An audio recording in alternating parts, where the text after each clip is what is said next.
Sabi niya, hear, makinig ka. Lahat ng mga talatang yan, alam nyo, nagkakadugtong yan.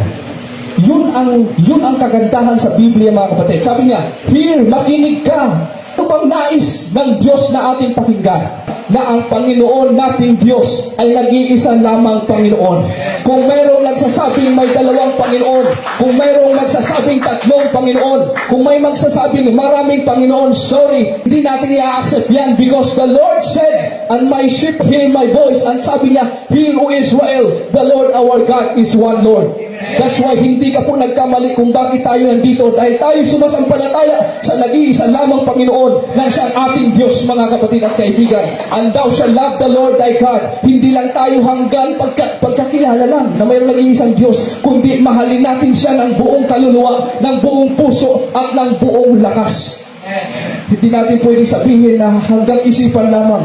Kaya tayo ay minsan kahit mahirapan, minsan walang pamasahe, minsan naglalakad, mga kapatid at kaibigan, because we love God with all our strength, with all our heart, and with all our mind. That's why we are here today, mga kapatid. Sabi dito, and these words which I commanded this day shall be in thy heart.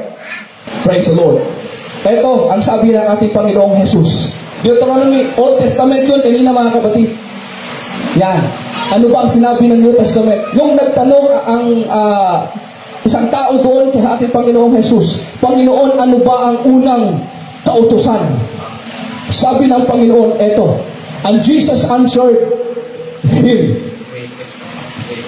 the first of all commandments. Ito pala yung unang utos ng Panginoon. Ang pagkilala sa nag-iisang Diyos, ito ang unang utos. Kahit i-fulfill pa natin ang the rest of the utos, mga kapatid, kung hindi natin una masunod o malaman ang pinakaunang utos, wala po yan. Sa eskwelahan, kahit pumasok ka pa sa eskwelahan, kapag hindi mo fulfill yung unang requirements, which is enrollment, hindi ka gagraduate sa school, mga kapatid at kaibigan. Paano ka ipapag-graduate? Paano ka papasa? Hindi ka nga nag-enroll. That's why, sa ating pananampalataya, bago tayo pumunta sa ibang utos, sabi ng iba, maging mabait ka lang. Maging matulungin ka lang. Walang problema doon. Gawin mo yan, pero alalahanin mo, may pinakaunang utos. Dahil kung hindi natin malaman ang pinakaunang utos, sabi ng Biblia, your righteousness ay parang basahan lamang Isaiah chapter 64 verse 6. Verse 4 to 6. Sabi dito, mga kapatid, sabi ni Jesus, hear, O Israel, the Lord our God. This is the first commandment. Hear, O Israel, the Lord our God is one Lord. Same na binasa kanina natin kanina. And thou shalt love the Lord thy God with all thy heart, with all thy soul, and with all thy mind, and with all thy strength. This is the first commandments, mga kapatid. Praise the Lord. Psalms 100 verse 3. Know ye not that the Lord, He is God. Meron siyang gusto kasi natin malaman. Sabi niya, know ye that the Lord, He is God. It is He that hath made us, and not ourselves. We are His people, and sheep of His pastures. Anong ibig sabihin, mga kapatid? Dapat nating malaman na siya ay Diyos at siya yung lumikha sa atin. Yes, amen. Okay? Kaya kung actually, mga kapatid, ito yung pinaka-intro lamang. Ang ating Sunday School ngayon, pinaka-intro ng aking libro na ginagawa. Ang title niya, God According to God. Amen. Ang Diyos ayon sa Diyos. Gusto ng Diyos na makilala natin siya. Yes. Ano bang magagawa ng tao para makilala ang Diyos? Ano bang paraan ng tao para makilala ang Diyos? Makilala ba ng tao ang Diyos kung sa kanyang sarili lamang? Wala po tayong magagawa in our own selves, mga kapatid. That's why ang Diyos po mismo ay nagpakilala mismo sa kanyang sarili. Dahil kung wala, hindi niya ipakilala kanyang sarili, mga kapatid at kaibigan, hindi po natin siya makikilala. That's right, that's right. That's why, kung kikilalanin natin ang Diyos, dapat nakatuon at nakapattern tayo sa sinusulat ng Biblia according to what God had said to us, mga kapatid at kaibigan. Yes. Hindi natin siya kayang kilalanin. The way lang na makilala natin siya ay sa pamamagitan kung paano niya ipinakilala ang kanyang sarili. That's why merong nagsasabi, God is three person. Mayroong nagsasabi, mayroong mighty God, may almighty God, dalawang Diyos. May nagsasabi na marami ang Diyos. May nagsasabi nga, may God the Mother pa. Pero kaninong sabi yan? Sabi lamang yan ng tao. Yan ba ay sabi ng Diyos? Hindi. That is a man-made doctrine, mga kapatid. Praise the Lord. It's all about knowing God. Hallelujah. Sa Biblia, it's all about knowing God. Why? In the first commandments, in the first 4 commandments of the 10 commandments, it talks about knowing God. First commandment, sabi niya, ano yan? Huwag kang magkaroon ng ibang Diyos liban sa akin. Ano yung pangalawa? Ang gagawa para sa iyo ng larawan na niyo. Ng kawangis man ang anumang inyong nakita sa langit na nasa ibaba. Okay, 4 yun, di ba? Huwag kang sasamba ng ibang Diyos. Wala nang ibang Diyos maliban sa akin. Huwag kang gagawa ng ribulto o inaninihan man na may anyo sa langit o sa lupa. Sabi ng iba, okay lang, ginawa namin ribulto is ano naman, isa itsura naman yun ng angel na nasa langit. Sabi ng Biblia, maging ito man ay anyo na nasa ilalim ng lupa, sa ilalim ng tubig, or anyo na nasa langit. Huwag kang gagawa upang iyong yukuran. Huwag mong gamitin ang pangalan ng Diyos na walang kabuluhan. Pang-4, remember the Sabbath day. Yan lahat, it's all about knowing God. Okay? Dito mga kapatid, the first commandments of the greatest commandments, yung sabi kanina, this is the first commandments. Hear, O Israel, the Lord our God. It's all about knowing God. Daniel chapter 11 verse 32, sabi dito, but the Lord, the people that don't know their God, shall be strong. Sa buhay natin, the only thing na manatili kang matibay sa iyong pananampalataya, kilalanin mo ang Diyos. Sa mag-asawa, magkaroon lang daw ng tibay ang inyong samahan. Wala pa naman akong asawa. Yun ang sabi nila. Kung makilala mo ang iyong asawa ng lubusan. Ayan, tuyuin, tampuhin. Ayan, pero mahirap patang gawin yun. Ewan ko lang, tama ba? Wala pa akong experience dyan, mga kapatid. In 2 Thessalonians 1:8, kung hindi mo makilala ang Diyos, sabi niya, you will cast out into flaming fire. Kaya no choice na, mga kapatid. Sabi dito, you need to know whom you worship. John 4:24. Sabi niya, God is a spirit, and they that worship Him must worship in spirit and in truth. Pero alam niyo ba, bago ang 24, mayroong 22. Nasabi niya, hindi mo alam ang iyong sinasamba. Dahil ang kaligtasan ay sa mga Hudyo. Bakit sa mga Hudyo? Dahil doon nakapattern sa paniniwala ng mga Hudyo. Kanina, hear, O Israel. Dapat doon tayo makabase na mayroong nag-iisang Diyos. That's para maging qualified ang iyong worship. Sabi dito, you worship not what, know not what. We know that we worship for the salvation is of the Jews. Maraming sumasamba, hindi accepted sa harapan ng Panginoon. Kaya sabi niya sa Mark 7:7, walang silbi ang kanilang pagsamba. Dahil itinuturo nila ang doktrina na galing sa tao. Pag may nagsasabing may 2 Panginoon o 3 Panginoon, galing sa tao yan. Dahil ang galing sa Diyos, sabi ng Diyos, mayroon lamang nag-iisang Panginoon. Praise the Lord. John chapter 17 verse 3, and this is life eternal, that they might know Thee, the only true God, in Jesus Christ Thou hast sent. Paano daw tayo magkaroon ng buhay na walang hanggan? Paano daw? Direct ba? Bautismohan agad? Pagpunta ba natin doon sa mga bahay-bahay? Brad, magpabautismo ka na. Itulak mo na agad doon sa kanal. May tubig. Ganon ba yun, mga kapatid? Hindi. Pinakilala muna natin kung sino ang Diyos. That's why Matthew 28:19, sabi niya, go ye therefore and teach. Mayroong unang pangangaral. Why? Sabi niya dito, and teach all nations. Ano yon? Baptizing them. Anong susunod?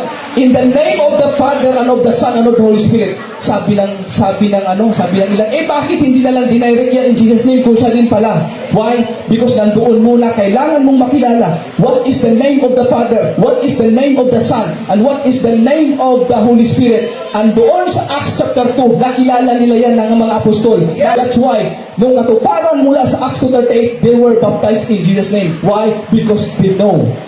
Naintindihan nila mga kapatid, nalaman nila mga kapatid at kaibigan na mayroon lamang nag-iisang Diyos na walang iba kundi ang ating Panginoong Jesucristo. Praise the Lord.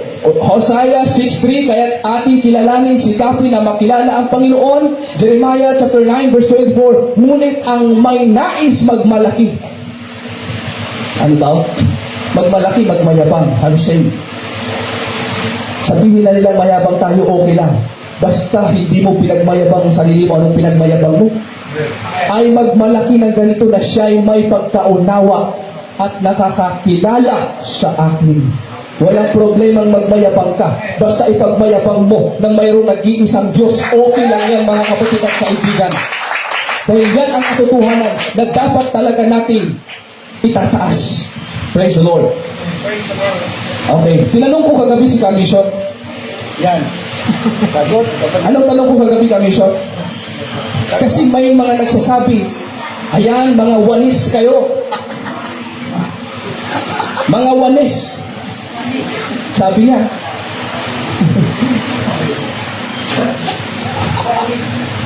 Wanis ba tayo? Ha? Yes. Ha? Okay lang ba sa inyo mga kapatid na minsan makorek tayo ng paminsan-minsan? Okay lang ba yun? Hindi kayo masasaktan? Ha?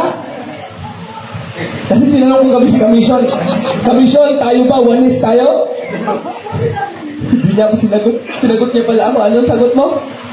Hindi tayo honest. Hindi daw tayo wanis. Okay, pag sinabi natin wanis, it's not referring to us, but it's referring to the one true God. Yes, that's right. Kaya the oneness of God, contradiction na yun. Oneness, one, tapos tayo? Oneness ba tayo? Mayroon bang isa lang tayo? Pag sinabi tayo, marami yun, hindi yun oneness. Yes, That's why we are united. Yes. That's Pag right. sinabi mong oneness, means one, nothing else as stated or said in the scripture. Wala nang iba, kundi siya lang ang nag-iisang Diyos. Pangalawa, oneness means one and no equal. Sabi ng iba, may co-equal daw. Kasama niya doon sa paglikha ng sanglibutan. Kawawa naman yung Diyos mo, hindi niya kayang mag-isa. Magapangyarihan ba talaga yun? Kailangan niya pa talaga ng kasama. Sabi niya dito, oneness, one and no equal. Mamaya babasahin natin yan. Scripturally stated. The word oneness is referring to God and not to man. Amen. Naintindihan natin mga kapatid. Hindi tayo ang oneness, kundi ang Diyos, mga kapatid, ang oneness. Ang sinasampalatayanan natin mga kapatid, yun ang oneness. Nag-iisang Diyos. Pero tayo, marami tayo. We are united to believe that there is only one true God, mga kapatid at kaibigan. Okay? Kaya yung sinabi nilang mga oneness kayo, sorry to say, hindi kami oneness. Ang sinasampalatayanan namin, yun ang oneness at nag-iisa lang. Yes, that's right. Okay na tayo? I hope di tayo masasaktan. Depende sa inyo kung i-accept nyo. But that's the biblical term. Yes. Okay? Ang tawag sa atin, we are apostolic believer believing in one God. One God believer. But we are not one. Okay? We nga eh. Isaiah chapter 45. Okay? Sabi ko nga, ito yung pinaka-introduction ng ano ko, ng libro ko, na pagkakilala mo sa Diyos, dapat ayon yan sa kung ano ang sinasabi ng Diyos. Discussion kayo sa ibang version. Sabi niya, mag-usap-usap kayo. Utos pala ito ng Diyos na magkaroon tayo ng sharing. Alam mo na ha? Magkaroon ng brainstorming. Ha? Sabi dito, who had declared this from the ancient time? Who had told it from the time? No, totoo. Sino bang may sabi nito? Sino bang may sabi sa inyo na may tatlong Diyos? Sino bang may sabi sa inyo na ang isang Diyos ay binubuo ng tatlong persona? Sino bang may sabi niyan?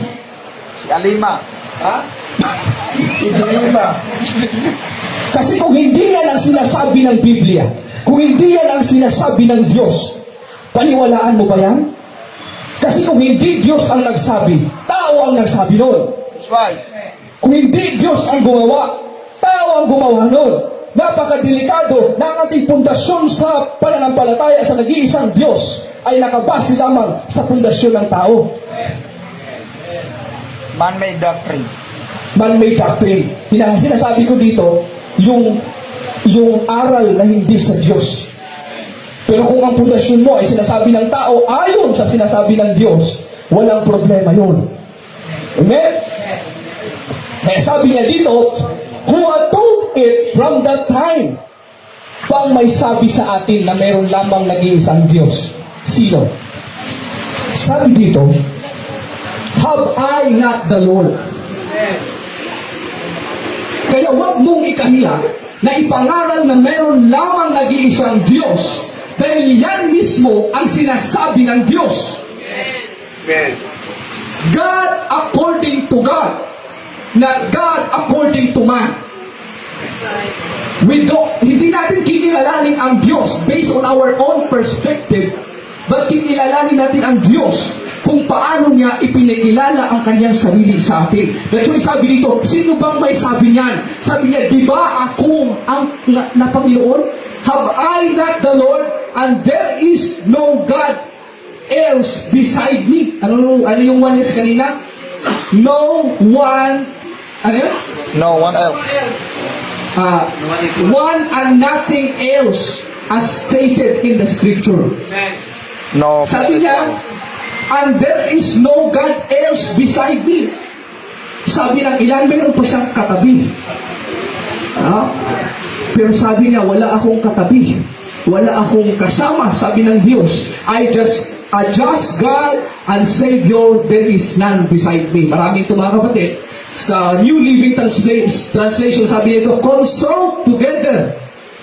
Sabi niya, argue your case. Dapat mong makipaglaban ng yung pananampalataya natin na mayroon lamang nag-iisang Diyos. Amen. May mga ilan kasi na allergic pag-usapan ang nag-iisang Diyos. Pero alam niyo ba, ito ay kautusan ng Diyos na sabi niya, pag-usapan ninyo ito. Dahil ito ang sinabi, present a logical argument, sabi ng New Living Translation. Dito sa NCV, sabi niya, tell these people to come to me. Let them talk about these things together. Pag-usapan. Hayaan mo na lumapit ang mga tao at pag-usapan natin ito. Anong pag-usapan natin? That there is only one God. Now, may mga nagsasabi dito, sabi niya, hindi kasi Brad. Kasi yung word na Elohim, plural, ibig sabihin 3 person. Now, kung mayroon kayong mga Hebrew Bible, the word God here is not Elohim, but El. Sabi nila, pag El daw, tumutukoy sa nag-iisang persona. Yun ang sabi, mga kapatid kaibigan. Kung ang El ay tumutukoy sa isang persona, ang Diyos sabi nung dyan ay El, isang persona, sabi nga, wala nang ibang Diyos na maliban sa akin. Ibig sabihin, yung ibang persona pala, hindi na Diyos. Yes. Diba? Amen. So, yun mismo ang sabi ng Diyos, mga kapatid. Okay? Sabi dito, Deuteronomy chapter 4, verse 35, bilisan ko lang, know that the Lord, He is God, and there is none else beside me. Deuteronomy chapter 4, verse 39, know therefore this day, and consider it in thine heart, the Lord, He is God in heaven above, upon the earth beneath. There is none else. 1 Kings chapter 8, verse 60, that all the people of the earth may know that the Lord, He is God, and that there is none else. I am the Lord, and there is none else. There is no God beside me. Maraming talata yung mga kapatid. Sabi dito, Isaiah 45, I am the Lord, and there is none else. Sabi dito, Joel chapter 2, verse 27, the Lord your God, and none else. Okay? Ito yung sinabi natin kanina, my people shall never be ashamed. Isaiah chapter 45, verse 22, sabi niya, look unto me, and be ye saved, all the ends of the earth, for I am God, and there is none else. Okay, To whom? Okay, so ang dami pala ito, no? Isaiah 40, sabi niya dito, siya. Okay, yung isang meaning ng oneness kanina na binigay natin. No, not one and no equal, scripturally stated. Kasi siya na, bubulibisa. Praise the Lord. Wala siyang equal, mga kapatid. Okay, sino yung oneness? Hindi tayo yun, kundi ang nag-iisang Diyos. Okay, kasi mag-equal contradiction yun, oneness tayo nga eh, di ba? Paano naging one, marami tayo? So, ang oneness is ang Diyos. Okay? To whom will be likened me? Sabi niya, sino bang ikukumpara mo sa akin? Sino bang ka-equal ko? Sabi niya, and compare me the way be like. Remember the former things. Ito paalala ng Diyos, mga kapatid. Remember the former things of old. For I am God and there is none else. I am God, there is none like me. Palagi tayong pinaalalahanan ng Panginoon to remember. Why? Because sometimes people forget. Yes, amen. Minsan din nagtuturo na ng ibang mga doktrina na hindi sa Biblia. Praise the Lord. Ano sabi dito, mga kapatid? Ito yung mga nanampalataya na mayroong nag-iisang Diyos. Sila yung tinatawag na the true witness. Ang true witness, mga kapatid, know, believe, and understand that there is one God. May nakausap akong mga witness, dalawa sa kanila eh, Mighty God and Almighty. Ayan. Pero sabi ng Biblia, Isaiah chapter 43 verse 10, You are my witness, saith the Lord, and my servant whom I have chosen, that you may know and believe and understand that I am He. Before me there was no God formed, neither shall there be after me.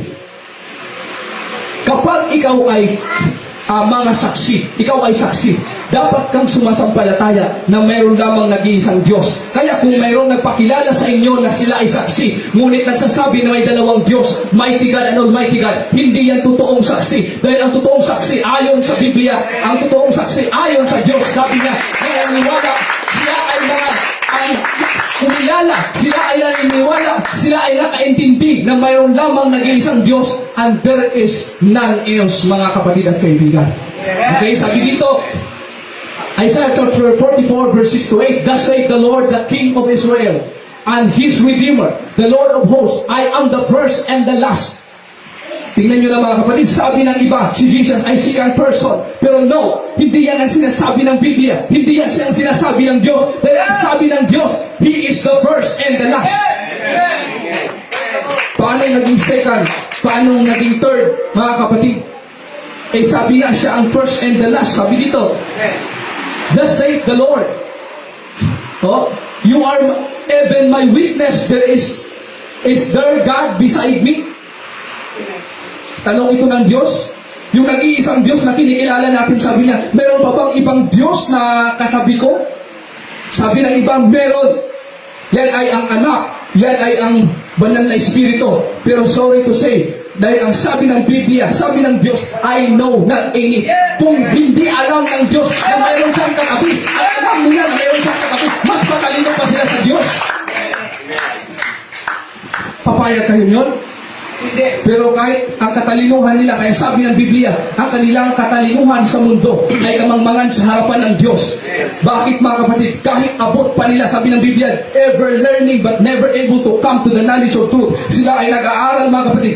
Kasi kahit ilang beses mo pang aralin, mga kapatid, ilang years ka pang, ilang kurso pa yung natapos mo, kung hindi mo maintindihan kung ano ang sinasabi, if you will not accept what God said, na mayroon siya lamang na nag-iisa at wala ng iba, you will never able to come to the knowledge of truth. That's why sabi ni Jesus, I am the way, the truth, and the life.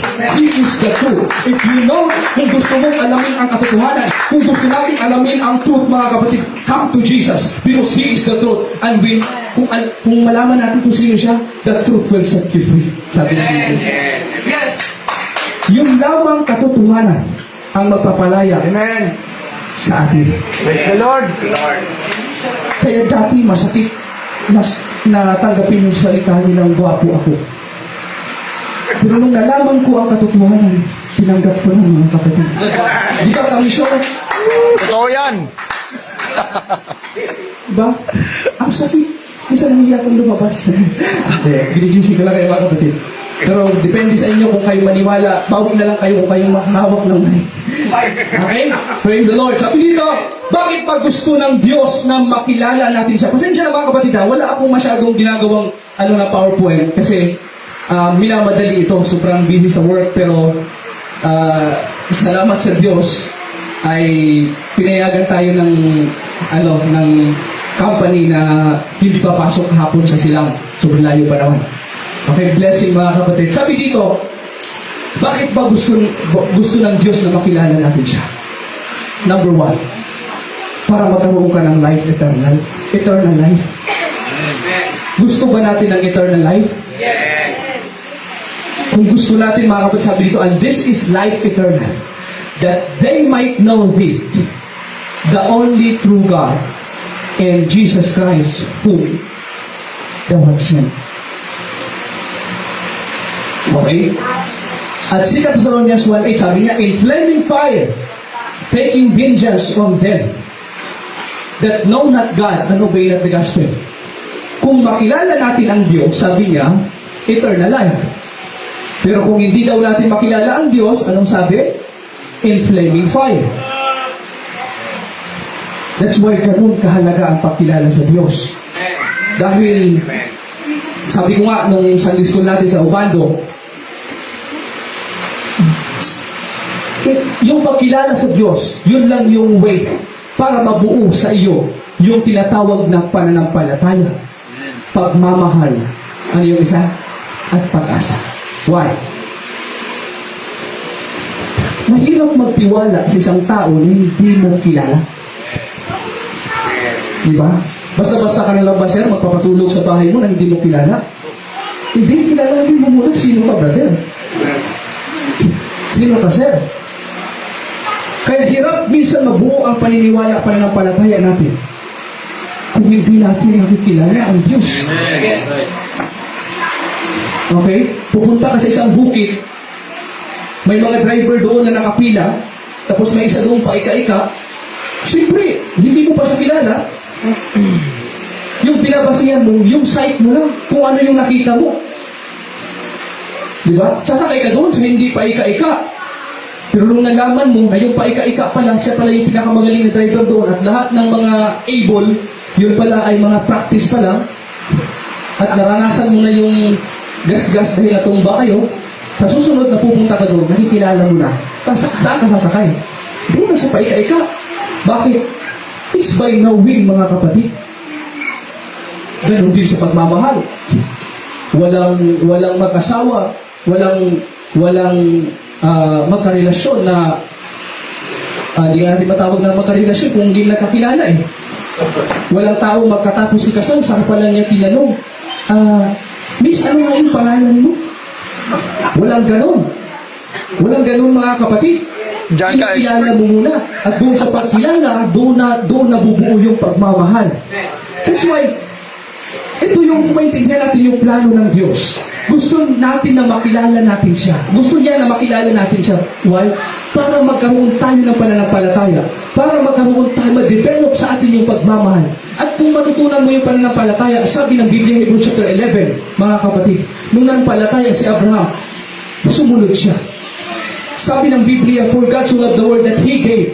Nung matutunan natin yung pagmamahal, marunong tayong magbigay. Anong ibigay natin? Ang ating sarili para sa Diyos. Kaya tayo ay dito, mga kapatid.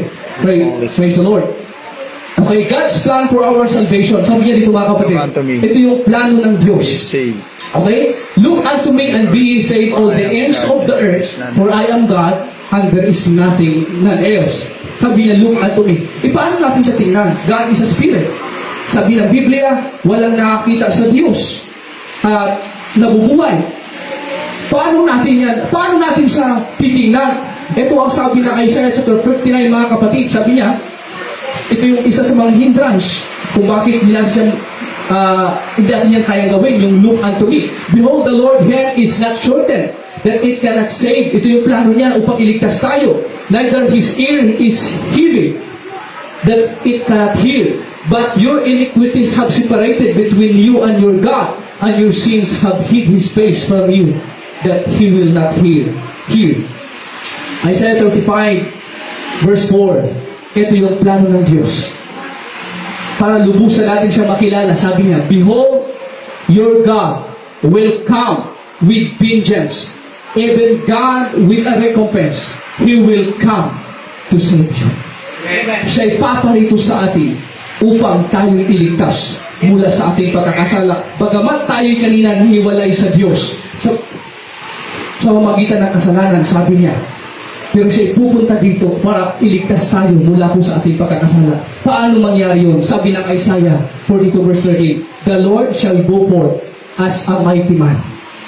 Yes. Praise the Lord. Nakuha niyo? Yes. Yung Diyos na Espiritu, na hindi natin makikita, na hindi mahawakan, siya'y pupunta dito as a mighty man. Kahayagan ayon sa laman. Sabi ng Biblia, ito ang prophecy. "Behold, your God will come with vengeance, even God with a recompense." Sabi niya dito, may sign. Ito yung sign na binigay niya na siya paparito. Ano sabi niya? "Then the eyes of the blind shall be opened. The ears of the deaf shall unstop." Yung mga bulag ay makakalakad. Bulag, hindi makakalakad. Makakita pala mga kapatid. Yung mga bingi ay makakapagsalita na. Kadalasan bingi kasi hindi nakapagsalita. Yung mga, ano yung layman? Ano yung tawag doon? Yung, anong layman? Lumpo. Lumpo. Ayun, ay makakita na ng kagalingan. No? Yung mga hindi makapagsalita ay makapagsalita na, mga kapatid. Yun ang sign. Nangyari, kanina ito nangyari. Sa New Testament, Jesus fulfilled the prophecy. Sino yung paparito? Yung nag-iisang Diyos. Yung Diyos. Tama? Sabi niya, "God will come to save you. And He will go forth as a mighty man." Sino yung pupunta dito? Yung Diyos. Ilang Diyos? Nag-iisa. Sino yung dumating na Diyos? Sabi dito mga kapatid, "Now when John heard in the prison the words of Christ, he sent 2 disciples." Sabi niya, "And said unto him, Art thou he that should come?" Siya na ba yung paparito? Sino yung paparito? Yung Diyos. Ilang Diyos? Nag-iisa. Nag-alangan si Juan. Sabi niya, sinugo niya yung mga alagad niya. Sabihin mo kay Jesus, siya na ba talaga yung paparito? Do we look for another? Kasi anong sabi kanina? Look unto me. Look unto me, sabi niya. Kaya sabi ni Juan, okay, do we look for another, sabi niya? Or maghahanap pa ba kami ng iba? Anong sabi ni Jesus? Ano yung sign kanina? Mga bulag, makakita. For sure, there is miracle happening. Ano sabi niya? Jesus answered and said unto them, "Go show John again those things which you do hear and see." Sabi niya, "The blind receive their sight." Ang mga bulag ay nakakita. Ang mga lumpo ay nakakalakad. Yung mga may sakit, gumaling. Yung mga bingi ay nakakarinig na. Ang mga patay ay nabubuhay. Kinonfirm ni Jesus yung prophecy na walang iba pala, siya yung Diyos na pumarito sa atin. Kaya kung paniwalaan natin ang propesya at paniwalaan natin yung fulfillment, we are forced to believe that there is only one God, and that is our Lord Jesus Christ in this manifestation in the flesh. Okay? Kaya yung bulag, doon mga kapatid, alam nyo ba? Nung nakatagpo sila ng bulag, sabi ng mga disciple, "Jesus, sino ba yung nagkasala? Yung nanay ba o siya?"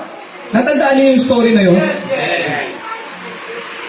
Kaya ito yung sinasabi ko, minsan, kahit kasama na natin si Jesus, when times of problem, minsan hindi solusyon ang hinahanap natin, kundi problema rin.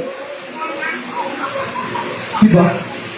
Kasama rin si Jesus, healer, alam nila yun, na nagpapagaling ng mga may sakit. Pero anong sinabi nila? Sino ba ang sisisihin? Naghanap ng sisisihin ng bulag. Pero anong sagot ni Jesus Christ? Hindi ang kanyang magulang ang nagkasala. Hindi siya ang nagkasala. Sino nagkasala? Wala. O bakit daw nangyari yun? Para mahayag. para mahayag ang kapangyarihan ng Diyos.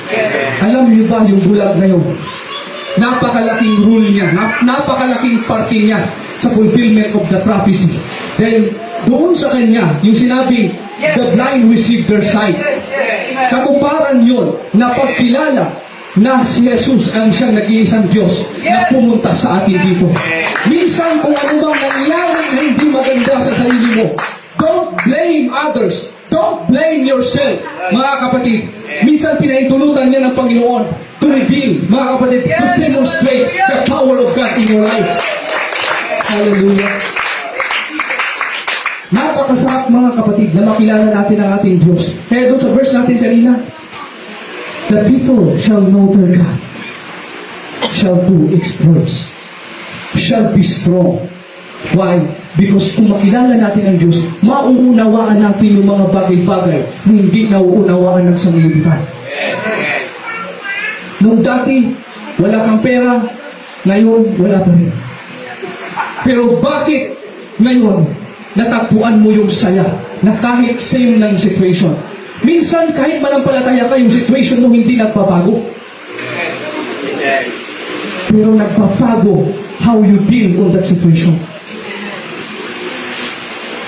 Pero minsan, mga kapatid, mayroon talagang pagpabago din. Kasi makikita yung light ng Panginoon sa atin. Makikita yung dati, iba talaga kasi pag may problema ka, na parang lumo ka na. Si Brother Ricardo, dati nung unang pagkita namin, hindi naman siya ganun kagwapo eh. Di ba, bro? Di ba, kapatid? Harap. Ngayon, hindi ko sinabing hindi siya gwapo ha. Hindi lang siya ganun pa kagwapo. Eh ngayon, mas na-overcome niya yung mga problema niya. Mas lalo. Diba? Hindi ko Panginoon. Hindi tayo nasasabi itong pangit. Walang pangit. Huwag mo sabihin pangit ka. Nasasaktan si Lord. Di ko sabi niya, you are beautifully and wonderfully made. Okay, limunin mo yung katabi mo kung totoo yung sinabi ng Biblia. Beautiful ba? Ha? Wonderful ba? Ha? Parang hindi kayo ata naniniwala. Praise the Lord. Tuloy tayo, mga kapatid. Okay? Kaya ito yung sinasabi ng Biblia. And without controversy, great is the mystery of godliness, that God was manifest in the flesh. Okay? Diyos mismo ang nagpakilala sa atin kung sino siya. That's why the only thing na makilala natin siya ay pakinggan ang kanyang mga salita. Kaya sa unang verse natin kanina, sabi niya, my sheep hear my voice. Sa verse ni Pastor kanina, Revelation chapter 3 verse 20, if any man hear my voice